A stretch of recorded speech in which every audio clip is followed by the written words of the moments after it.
Hello, நான் உங்கள் ஸ்ரீதர். இன்றைய நாள் சந்தோஷமாக இருக்கட்டும். வாங்க கண்டென்ட் போகணுமா? அந்த சிறுவன் யாரை பார்த்தா கடவுளை பார்த்துருக்கீங்களா, கடவுளை பார்த்துருக்கீங்களா, கடவுளை பார்த்துருக்கீங்களா கேட்டுட்டே இருந்தான். ஒருத்தர் கூட அவனுக்கு சரியான பதிலை சொல்லலை. அப்போ ஒரு துறவியை பார்த்தான், ஒரு ஞானியை பார்த்தான்.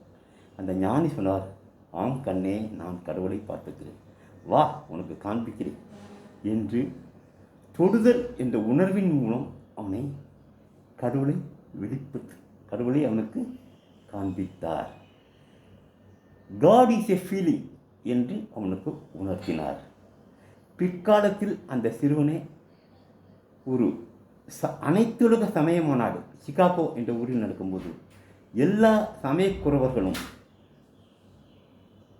லேடிஸ் அண்ட் ஜென்டில்மென் இருக்கும்போது பிரதர்ஸ் அண்ட் சிஸ்டர்ஸ் என்று ஆரம்பித்து ஒரு புது மறுமலர்ச்சியை கொண்டு வந்தான். இந்த சிறுவன் வேறு யாரும் இல்லை, விவேகானந்தர். ஞானத்துறவி விவேகானந்தர் தான் சார். இன்று விவேகானந்தர் நினைவு நாள். நமக்கெல்லாம் 2K கிட்ஸுக்கெல்லாம் விவேக்கு தெரிஞ்ச அளவுக்கு விவேகானந்தர் தெரியல. அதற்காகத்தான் இந்த பதிவு. Thank you guys.